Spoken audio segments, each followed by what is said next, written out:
Om Shanti. Good morning. सो आज बाबा हम बच्चों को ब्राह्मण जन्म की विशेषता बता रहे हैं।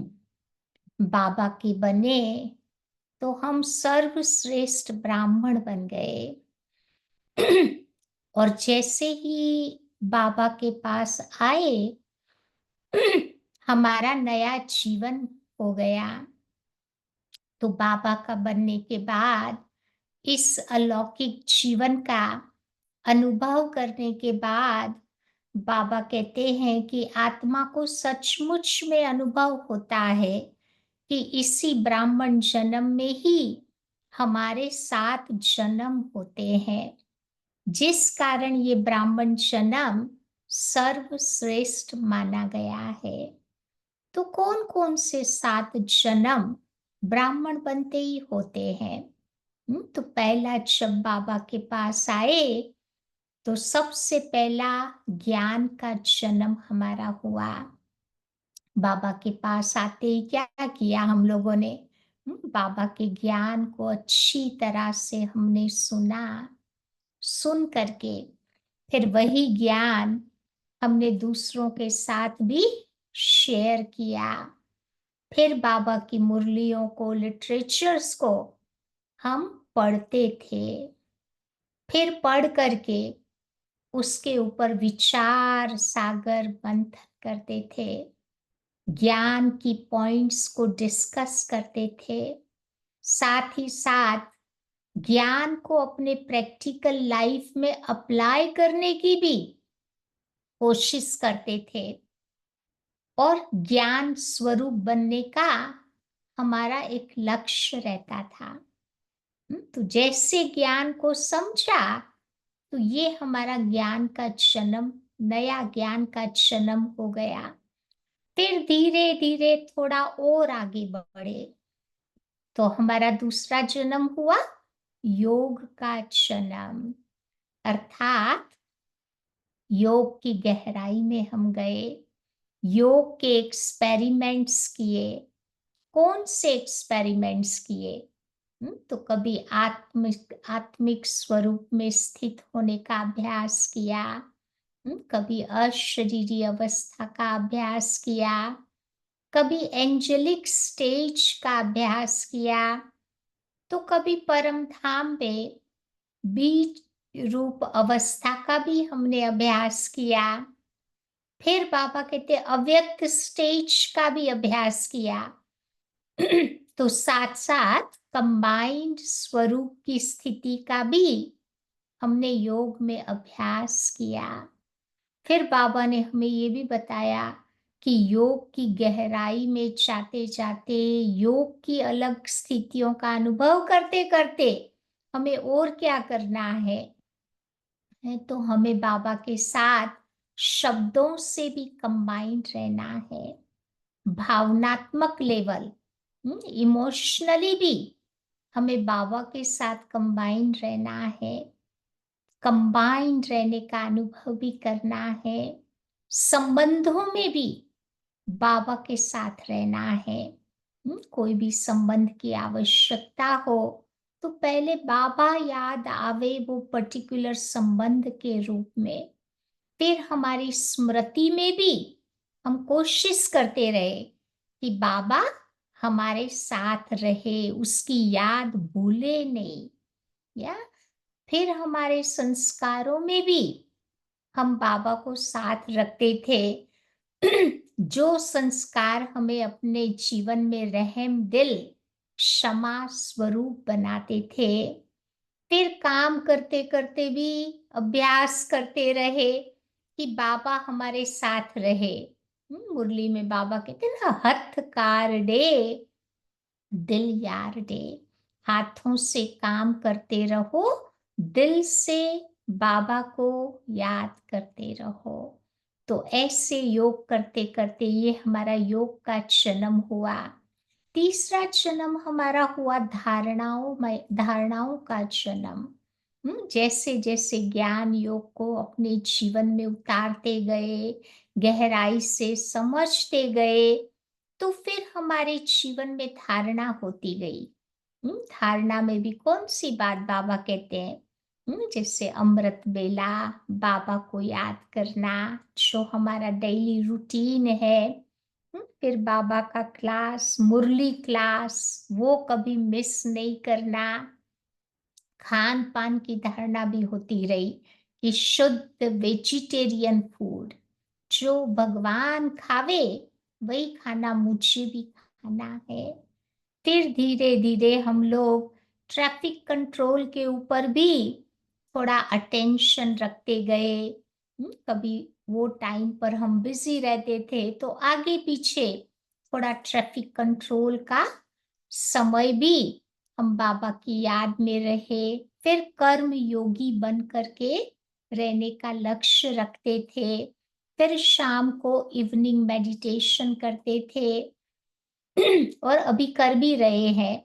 साथ ही साथ बाबा को अपना पूरे दिन का चार्ट देख करके गुड नाइट करते थे। तो ये हो गया हमारा धारणाओं का नया जन्म। ये एक पुरुषार्थ का नया जन्म जिसको हम कहेंगे। उसके बाद आता है धारणा का नया जन्म, अर्थात समझ लिया कि पवित्रता ही ब्राह्मण जीवन का फाउंडेशन है। तो उस फाउंडेशन को स्ट्रॉन्ग बनाने की हमने धारणा की। जो हमारे जीवन में जो अच्छे अच्छे संस्कार, जो अच्छी अच्छी बातें आती गई, हम दूसरों को भी एनकरेज करते रहे ताकि उनके जीवन में भी वो अच्छी अच्छी बातें आती जावे और हमारे में बहुत जैसे एक आध्यात्मिक मैच्योरिटी आती गई, क्योंकि ज्ञान योग की शक्ति थी, हमारा पुरुषार्थ भी था। तो वो तीनों ने मिला करके हमें आध्यात्मिक मैच्योरिटी, गंभीरता, वो जीवन में आती गई। फिर पांचवा हमारा जन्म था सेवाओं का जन्म। ज्ञान योग धारणा ये सब करने के बाद फिर बाबा कहते हैं कि सेवाओं के पर भी हमने अटेंशन दिया। चाहे कर्मणा से सेवा करो, चाहे शब्दों के द्वारा किसी को ज्ञान सुना करके सेवा करो, चाहे संबंध संपर्क के द्वारा कोई को अच्छी कंपनी देवे, कोई के अंदर जैसे कि एनकरेजमेंट हम भरे, होप भरे। तो ये हो गया संबंध संपर्क से सेवा करना। फिर मन सा सेवा भी करते रहे। कभी कभी विश्व की आत्माओं को सकाश देने की सेवा, दृष्टि से भी सेवा करते गए। फिर हमारी वृत्ति और वाइब्रेशन से वातावरण को बदलने की सेवा होती रही। या फिर अलग अलग एक्टिविटीज, दुनिया की जो भी अलग अलग एक्टिविटीज है उसमें भी हम इन्वॉल्व होते गए, सेवा करते गए। फिर अपने फीचर्स से, फेस के द्वारा, हैप्पी फेस के द्वारा किसी को हैप्पी बना दो, कितनी बड़ी सेवा है। तो ऐसे हमारा जैसे सेवा करते गए तो फील हुआ कि ये मेरा एक नया जन्म हुआ है। फिर उसके बाद हमारा आता है अनुभवों का जन्म। ये सब कुछ करते हुए बाबा कहते हैं अंत में अनुभव होते गए। कौन सा अनुभव होता गया? जितना जितना गहराई में जाते गए, बाबा के प्यार का अनुभव होता गया, बाबा की मदद का अनुभव होता गया। हम सबके जीवन के अनुभव है ना कि जब भी जरूरत होती है कैसे बाबा हमारी मदद करता है। तो ये मदद का अनुभव, फिर बाबा की कंपनी का अनुभव निरंतर होता रहता है। फिर जैसे लगता है कि हम बाबा की छत्र छाया के नीचे हैं। कभी भी कोई सिचुएशन आ जावे तो फील होता था कि बाबा का वो वरदानी हाथ हमारे सर पर है। तो ऐसे ऐसे वंडरफुल जो बाबा अनुभव कराता गया, तो वो भी जैसे एक अनुभवों का जन्म हो गया। और लास्ट जन्म हमारा होता है, वो है अति इंद्रिय सुख का जन्म। जब बाबा की सच्ची सच्ची गोपी हम बन जाते हैं, तो गोपियों को, गोपी वल्लभ की बातों को सुनते सुनते अति इंद्रिय सुख का अनुभव होता है, जो इन इंद्रियों से पर है, उपराम है। तो ऐसी लवलीन स्थिति का भी बाबा ने हमें इस ब्राह्मण जन्म में अनुभव करवाया। तो ऐसे ब्राह्मण जन्म में हमारे ये सातों ही नए जन्म हो गए। या तो इसीलिए बाबा कहते हैं कि इस नए जन्म में कितने और जन्म हो गए। इसीलिए ब्राह्मण आत्मा सर्वश्रेष्ठ आत्मा है। ब्राह्मण आत्मा एक विशेष आत्मा है। अगर ये स्मृति सदा बनी रहे, तो बाबा कहते बाप समान हम इजीली बन जाएंगे। तो आइए सुनते हैं, आज की बाबा की मुरली है 2 सितंबर। तो बाबा कहते हैं, मीठे बच्चे, जैसे तुम्हें निश्चय है कि ईश्वर सर्वव्यापी नहीं, वो हमारा बाप है, ऐसे दूसरों को भी समझाकर निश्चय कराओ, फिर उनसे ओपिनियन भी ले लो। पहले समझाओ, फिर निश्चय करा के लिखवा लो। नहीं तो आजकल के दुनिया के लोग क्या कहते हैं, अरे हमने तो ऐसा लिखा ही नहीं, हमने तो ऐसा सोचा ही नहीं, ऐसा कहा भी नहीं। या तो लिखावट होगी, तो बाबा कहते हम बता सकते हैं ना। आज का प्रश्न है, बाप अपने बच्चों से कौन सी बात पूछते हैं जो दूसरा कोई पूछ नहीं सकता। शुरू शुरू में बच्चे मधुबन में आते थे ना, तो साकार बाबा बच्चों से ये प्रश्न पूछता था। तो बाबा जब बच्चों से मिलते तो पूछते हैं कि बच्चे, पहले तुम कभी मिले हो? हम्म, अगर ज्ञान समझा होगा तो राइट जवाब देंगे। क्या कहेंगे? कि हाँ बाबा, लास्ट साइकिल में तो मिले थे हम। हम्म, तो जो बच्चे समझे हुए हैं वो तो झट कहेंगे कि हाँ बाबा, हम 5000 वर्ष पहले आपसे मिले थे। जो नहीं समझते हैं, वो बच्चे मूंझ जाते हैं। ऐसा प्रश्न पूछने का अकल दूसरे किसी को भी आएगा नहीं। दुनिया में कोई ऐसा प्रश्न नहीं पूछ सकता। तो बाबा ही तुम्हें सारे कल्प का राज बैठकर समझाते हैं। ओम शांति। तो रूहानी बच्चों प्रति रूहानी बेहद का बाप बैठ समझाते हैं कि यहाँ तुम बाबा के सामने बैठे हो, घर से निकलते ही इसी विचार से हो कि हम चाहते हैं शिव बाबा के पास, जो ब्रह्मा रथ में आकर हमको स्वर्ग का वर्षा दे रहे हैं। जैसे मधुबन जाते हैं तो ये संकल्प रहता है, बाबा के घर आते हैं तो भी संकल्प रहता है ना कि भाई बाबा के पास जा रहे हैं। हम स्वर्ग में थे, फिर 84 का चक्कर लगाकर अभी नर्क में आकर के पड़े हैं। और कोई भी सत्संग में किसी की बुद्धि में ये बातें नहीं होंगी। तुम बच्चे जानते हो, हम शिव बाबा के पास जाते हैं, जो इस रथ में आकर के पढ़ाते भी हैं। वो हम आत्माओं को साथ ले जाने के लिए आए हैं। तो बेहद के बाप से जरूर बेहद का वर्षा मिलना है। ये तो बाबा ने समझाया है कि मैं सर्वव्यापी नहीं हूँ।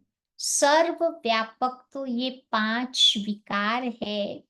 तुम्हारे में भी 5 विकार है। इसीलिए तुम महान दुखी बन गए। कब? द्वापर कलयुग आते आते महान दुखी बन गए। अब ईश्वर सर्वव्यापी तो नहीं है, ये ओपिनियन जरूर लिखवाना है। तुम बच्चों को तो पक्का पक्का निश्चय है। कौन सा निश्चय है? कि बाप सर्वव्यापी नहीं है। सब में बाबा नहीं बैठा हुआ है। लेकिन उसको मालूम होता है सब चीजों का। जरूरी नहीं है कि वो सब में व्यापक हो। तो बाप सुप्रीम बाप है, सुप्रीम टीचर है, तो गुरु भी है, तो बेहद का वो सदगति दाता भी है। वही तो शांति देने वाला है ना। और कोई जगह ऐसे ख्याल कोई नहीं करता कि क्या मिलना है। सिर्फ कन्न रस रामायण गीता आदि जा करके सुनते हैं। बुद्धि में अर्थ कुछ भी नहीं है। आगे हम परमात्मा सर्वव्यापी कहते थे, अब बाबा समझाते हैं कि ये तो झूठ है। बड़ी ग्लानि की बात हो गई। लौकिक बाप के लिए थोड़ा कहते हैं कि वो सब में बैठा हुआ है। नहीं। वो अपने बच्चों की सब एक्टिविटीज जानता है। उसका ये मतलब नहीं हुआ कि वो सर्वव्यापी है। ऐसे बाबा की भी बात है।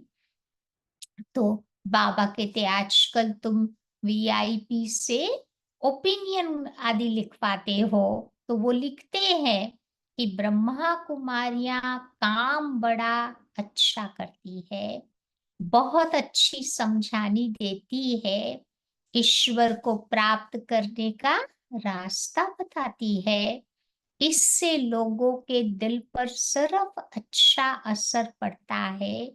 बाकी ये ओपिनियन कोई लिख करके नहीं देता कि दुनिया भर में जो मनुष्य है कहते हैं कि ईश्वर सर्वव्यापी है। ये बहुत बड़ी भूल है।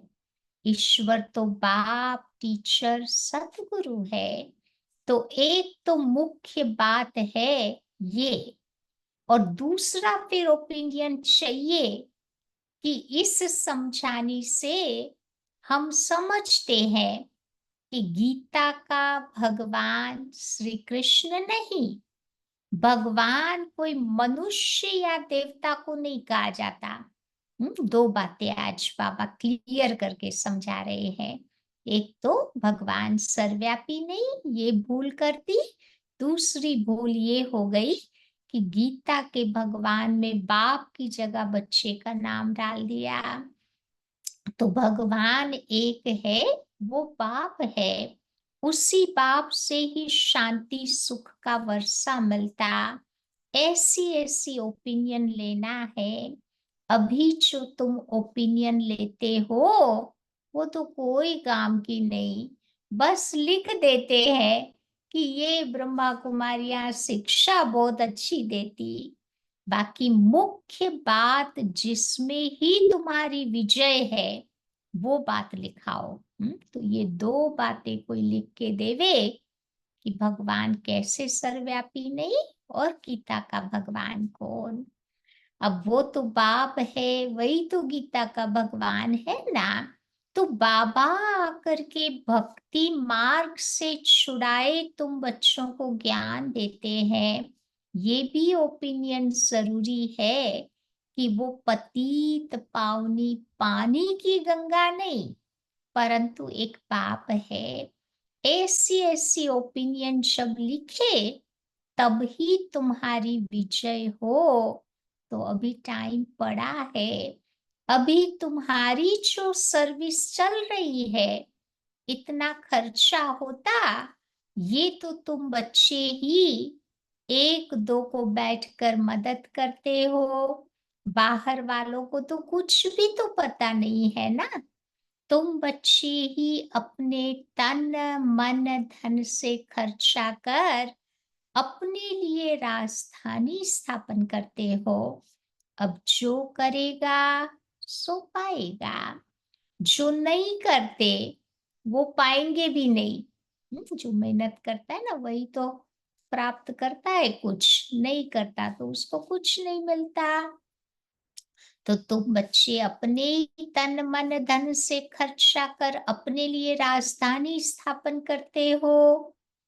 कल्प कल्प तुम ही तो करते आए हो ना, तुम ही निश्चय बुद्धि हो।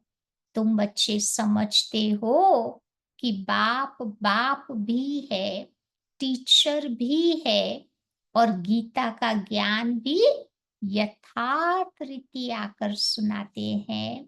भक्ति मार्ग में भल गीता सुनते आए, परंतु राज्य थोड़े ही प्राप्त किया।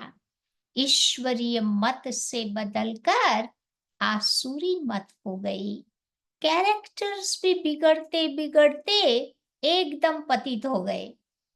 सत्युग त्रेता में कितने बढ़िया कैरेक्टर्स थे ना, फिर द्वापर कलयुग आते आते कैरेक्टर्स भी बिगड़ गए, पतित बन गए। कुंभ के मेले पर कितने मनुष्य करोड़ों की अंदाज में जाते हैं, जहां जहां पानी देखते हैं वहां जाते हैं, समझते हैं पानी से ही आत्मा पावन बनेगी। अब पानी तो जहां तहां नदियों से आता, इनसे क्या कोई पावन बन सकता है? शरीर पावन बनेगा, आत्मा थोड़ी पावन बनेगी। क्या पानी में स्नान करने से हम पतित से पावन देवता बन जाएंगे? अभी तुम बच्चे समझते हो कोई भी पानी में नहाने से पावन बन न सके, ये भूल है। तो इन तीन बातों पर ओपिनियन लेना चाहिए, समझा? तीन बातें।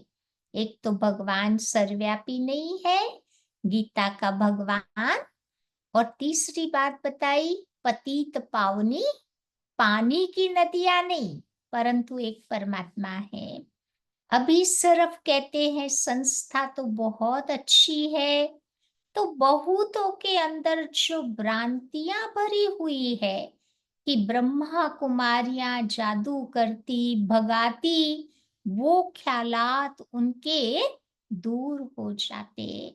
क्योंकि आवाज तो बहुत फैला हुआ था ना, शुरू शुरू में लोगों के अंदर वो था। अभी तो खैर बाबा कहते वो कोई बातें नहीं है, लेकिन पहले खास करते थे, कहते थे कि ब्रह्मा कुमारियां जादू करती है। उसमें भी खास कहते थे कि जो प्रसाद बनाते हैं, वो प्रसाद में भी वो जादू करती है। जो प्रसाद खाता है वो वहीं दौड़ता है। तो मेरे को एक अनुभव याद है, मैं भारत में थी सेंटर पर, तो हमारे पास एक कपल आता था, यंग कपल था।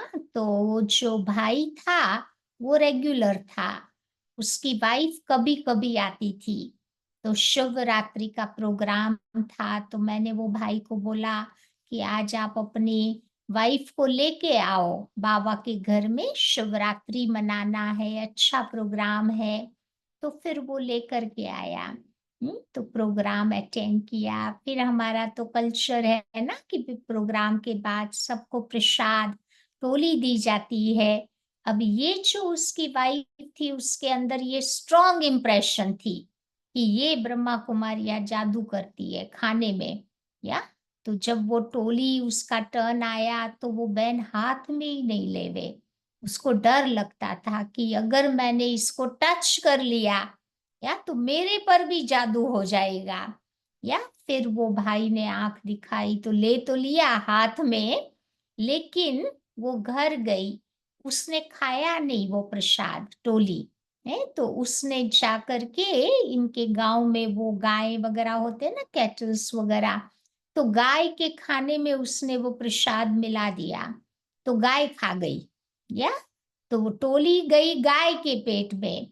अब शाम को क्या हुआ, उसने वो दूध निकाला गाय का, फिर वो गाय को वो बांधना भूल गई। या तो सवेरे उठ करके देखती है कि गाय वहां पे नहीं थी। या तो फिर सेंटर पर फोन किया, पूछा बहनों को कि भाई हमारी गाय आई है आपके आश्रम के पास। तो वो बहनों को तो समझ में नहीं आवे कि ये माता क्या बोल रही है। फिर उसने बोला कि अच्छा हुआ ना कि आपने कल मेरे को प्रसाद दिया, मैंने नहीं खाया। अगर मैंने खाया होता तो मैं दौड़ती-दौड़ती आपके पास आती। मैंने गाय को खिला दिया, तो हो सकता है मेरी गाय वहाँ पर आ गई हो। तो वो बहनें तो बेचारी हैरान हो गई, या और लकीली कोइंसिडेंस है, वो ड्रामा अनुसार वो जो गाय थी ना, सेंटर के नज़दीक ही कहाँ पर वो थी। ना तो लोगों के अंदर ऐसी-ऐसी इम्प्रेशन बैठ जाती है ना, तो फिर लोग फिर ये बोल देते हैं ना, तो ऐसी एक मान्यता थी शुरू-शुरू में। फिर कहते हैं कि ये ब्रह्मा कुमारियाँ जादू करती है, विलायत तक आवाज़ चला गया था। फिर कहते थे कि इनको 16,108 रानियाँ चाहिए, अभी तो 400 ही मिली है। क्योंकि उस समय जब सत्संग था ना तो 350 400 लोग आते थे। फिर बहुतों ने विरोध किया, पिकेटिंग आदि भी करते थे, परंतु बाबा के आगे बाबा के आगे कोई की भी चल न सकी। क्योंकि ये भी कोई ब्रह्मा बाबा का काम थोड़ा था, शिव बाबा का काम था। तो शिव बाबा के आगे कोई की चल न सकी। सब कहते थे कि ये जादूगर फिर कहाँ से आया। फिर वंडर देखो, बाबा तो कराची में था ना, आपे ही सारा झुंड आपस में मिलकर भाग करके आ गए। क्योंकि कई माताओं बहनों के घरों में बहुत हैरान करते थे, उनको जाने नहीं देते थे, तो फिर सारे लोग मिल कर के बाबा के पास आ गए। कोई को भी पता नहीं पड़ा कि हमारे घर से ये कैसे भागे। ये भी ख्याल नहीं किया कि इतने सारे कहाँ जा कर के रहेंगे। फिर फट से बाबा ने बंगला लिया, तो जादू की बात हो गई ना। अभी भी कहते रहते हैं कि ये ब्रह्मा कुमारियां जादूगरनी है, ब्रह्मा कुमारियों के पास जाएंगे तो फिर लौटेंगे ही नहीं, ये स्त्री पुरुष को भाई बहन बनाती। कितने सारे बातें आज सुनते हैं। अभी तो तुम्हारी प्रदर्शनी देख करके फिर वो सारी बातें जो उनकी बुद्धि में बैठी हुई थी, वो दूर होती है। पहले थी, अभी तो काफी बातें सारी ये रॉन्ग इम्प्रेशन सब सारी दूर हो गई है। बाकी बाबा जो ओपिनियन चाहते हैं वो कोई नहीं लिखते। बाबा को वो ओपिनियन चाहिए, ये लिखे कि गीता का भगवान श्री कृष्ण नहीं। सारी दुनिया समझती है श्री कृष्ण भगवान वाच, परंतु कृष्ण तो पूरे 84 जन्म लेते हैं। शिव बाबा तो पुनर्जन्म रहित है। तो इसमें बहुतों की ओपिनियन चाहिए। गीता सुनने वाले तो ढेर के ढेर है। फिर देखेंगे कि ये तो अखबार में भी निकल पड़ा कि गीता का भगवान परमात्मा शिव है। वही बाप टीचर सर्व का सद्गति दाता है। शांति और सुख का वर्षा सिर्फ उनसे ही तुम्हें मिलता है। बाकी अभी तुम बच्चे मेहनत करते हो, उद्घाटन कराते हो, ताकि मनुष्यों की भ्रांतियां दूर हो जावे। उनके मन में जो भी बैड इम्प्रेशंस है वो दूर करने का काम करते हैं ना, तो समझानी भी उनको बहुत अच्छी मिलती। बाकी बाबा जैसे कहते हैं वो ओपिनियन भी लिखे। 3 बातें उनकी बुद्धि में बैठे, वो काम हमें करना है कि बाबा सर्वव्यापी नहीं, गीता का भगवान परमात्मा शिव है, और पतित पावनी पानी की नदियां ने परम पिता परमात्मा है। तो ये मुख्य ओपिनियन हो गया। बाकी सिर्फ राय देते हैं कि ये संस्था बहुत अच्छी है, इससे क्या होगा। हाँ, आगे चल जब विनाश और स्थापना नजदीक होगी तो तुमको ये ओपिनियन भी मिलेंगे, समझ करके लिखेंगे। अभी तुम्हारे पास आने लगे हैं, अभी तुमको ज्ञान मिला है कि एक बाप के बच्चे हम सब भाई भाई है। ये किसी को भी समझाना बहुत सहज है। सब आत्माओं का बाप एक सुप्रीम बाबा है। उनसे जरूर सुप्रीम बेहद का पद मिलना चाहिए ना। सो 5,000 वर्ष पहले तुमको मिला था। वो लोग कलयुग की आयु लाखों वर्ष कह देते हैं और तुम कहते हो 5,000 वर्ष पूरे साइकिल की आयु है। कितना फर्क हो गया। बाबा समझाते हैं कि 5,000 वर्ष पहले विश्व में शांति थी। ये एम ऑब्जेक्ट तुम्हारे सामने खड़ी है। इनके राज्य में भी विश्व में शांति थी। तो ये राजधानी हम फिर स्थापन कर रहे हैं। सारे विश्व में सुख शांति थी। वहां पर कोई दुख का नाम निशान नहीं था। अभी तो देखो बच्चे, अपार दुख है। हम ये सुख शांति का राज्य स्थापन कर रहे हैं अपने ही तन मन धन से, गुप्त रीति से। तो बाबा भी गुप्त है, नॉलेज भी तुम्हारी गुप्त है और पुरुषार्थ भी तुम्हारा गुप्त है। हमारा कोई शोई पुरुषार्थ नहीं है। चुपचाप हम अपना पुरुषार्थ करते हैं बाबा को याद करने का। भक्ति में तो कितना शो होता ना। तो यहाँ शो नहीं है, सब कुछ गुप्त इनकॉग्निटो है। इसीलिए बाबा गीत कविताएं आदि भी पसंद नहीं करते हैं। वो है भक्ति मार्ग। यहाँ पर तो तुम बच्चों को बिल्कुल चुप रहना है। शांति से चलते फिरते बाबा को याद करना है और साथ साथ सृष्टि चक्र भी फिराना है। अभी ये हमारा अंतिम जन्म है इस पुरानी दुनिया में। फिर हम नई दुनिया में पहला जन्म लेंगे। आत्मा पवित्र जरूर चाहिए। अभी तो सब आत्माएं पतित है। तुम आत्मा को पवित्र बनाने के लिए बाबा से योग लगाते हो। बाबा खुद कहते हैं कि बच्चे, देह सहित देह के सब संबंधों को छोड़ो। बाबा नई दुनिया तैयार कर रहे हैं ना, तो अब तुम उसको याद करो तो तुम्हारे पाप कट जाएंगे। अरे बाबा जो तुमको विश्व की बादशाही देते हैं, ऐसे बाबा को तुम कैसे भूल जाते हो।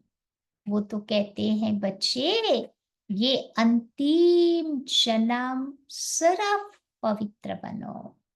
अब इस मृत्यु लोक का विनाश बिल्कुल सामने खड़ा है।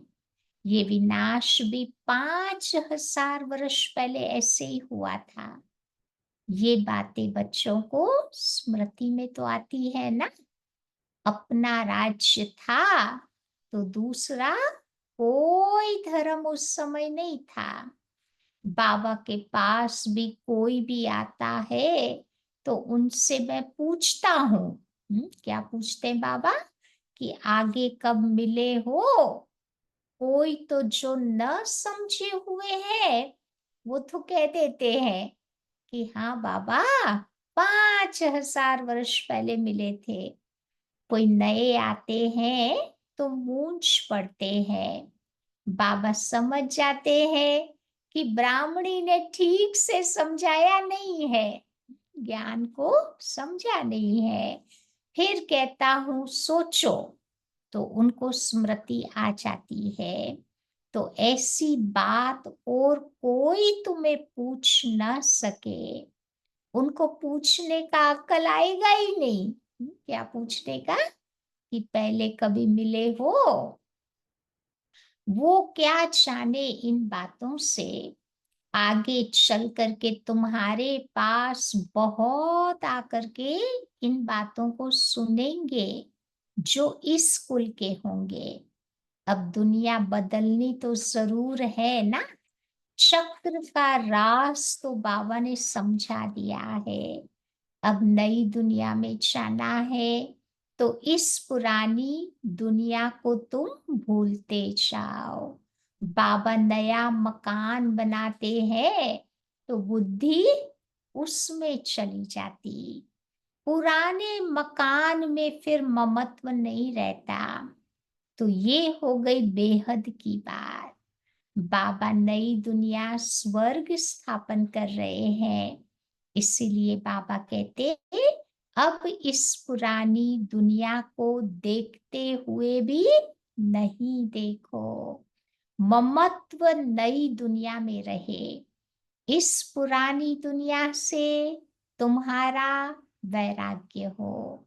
वो तो हठ योग से हद का संन्यास कर जंगल में जाकर के बैठ जाते हैं। लेकिन तुम बच्चों का तो है सारी पुरानी दुनिया से वैराग्य।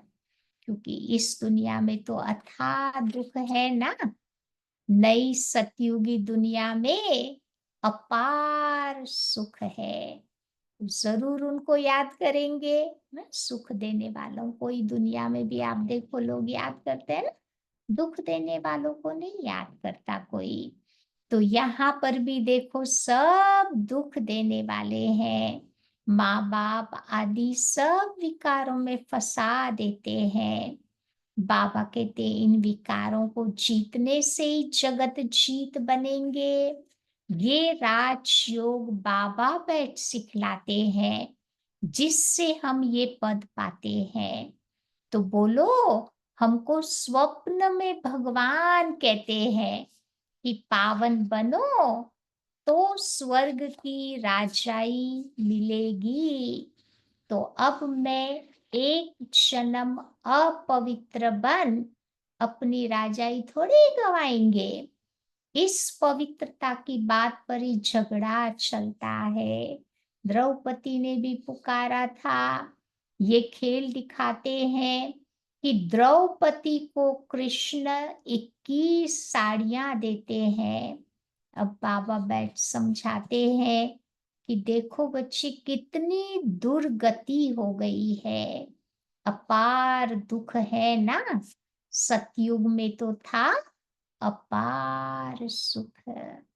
अब मैं आया हुआ हूँ अनेक अधर्म का विनाश और एक सत्य धर्म की स्थापना करने। तुम बच्चों को राज्य भाग्य देकर वानप्रस्थ में फिर चले जाएंगे। सतयुग त्रेता में हमें सुखी बनाकर फिर बाबा चले जाएंगे परम धाम अपनी वानप्रस्थ अवस्था में। फिर आधा कल्प मेरी दरकार नहीं पड़ेगी। जब हम सतयुग त्रेता में होंगे तो बाबा की जरूरत ही नहीं होगी फिर। क्योंकि तुम कभी हमें याद ही नहीं करेंगे। वहां तो याद करने का सवाल ही नहीं होता। जब दुख आता है जनरली तभी लोग भगवान को याद करते हैं ना। तो बाबा समझाते हैं कि तुम्हारे लिए जो सबके मन में उल्टा वाइब्रेशन है वो निकल कर अब धीरे धीरे ठीक हो रहा है। बाकी मुख्य बात है ओपिनियन लिखा लो कि ईश्वर सर्वव्यापी नहीं है। उसने तो आकर राजयोग सिखाया। वो तो पतित पावन बाप है। पानी की नदियां थोड़ी पावन बना सकेंगी। पानी तो सब जगह होता। अब बेहद का बाप कहते हैं कि बच्चे अपने को आत्मा समझो। देह सहित देह के सब संबंधों को छोड़ो। आत्मा ही एक शरीर छोड़ दूसरा लेती है। वो फिर कह देते हैं कि आत्मा निर्लेप है। आत्मा पर कोई गलत कर्मों का लेप शेप नहीं लगता। शरीर पर लगता है, इसलिए जा जाके डुबकी मार के आ जाते हैं। लेकिन बाबा कहते बुरे कर्मों का लेप शेप आत्मा पर ही लगता है, शरीर पर नहीं लगता। अब आत्मा सो परमात्मा, ये है भक्ति मार्ग की बातें। तो बच्चे कहते हैं कि बाबा हम याद कैसे करें? तो बाबा कहते हैं, अरे अपने को आत्मा तो समझते हो ना, आत्मा कितनी छोटी बिंदी है, तो उनका बाप भी इतना ही छोटा होगा, वो तो पुनर्जन्म में आता नहीं है। तो ये बुद्धि में ज्ञान चाहिए।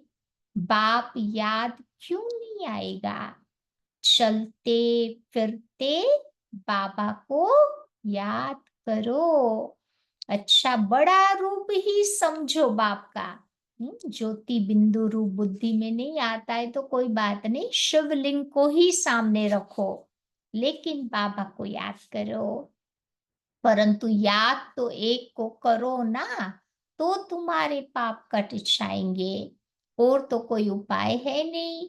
जो समझते हैं कि वो जो समझते हैं वो तो कहते हैं कि हाँ बाबा, आपकी याद से हम पावन दुनिया, विश्व के मालिक बनते हैं, तो हम क्यों नहीं आपको याद करेंगे? तो एक दो को भी बाबा की याद दिलाओ, इससे पाप कट जाए।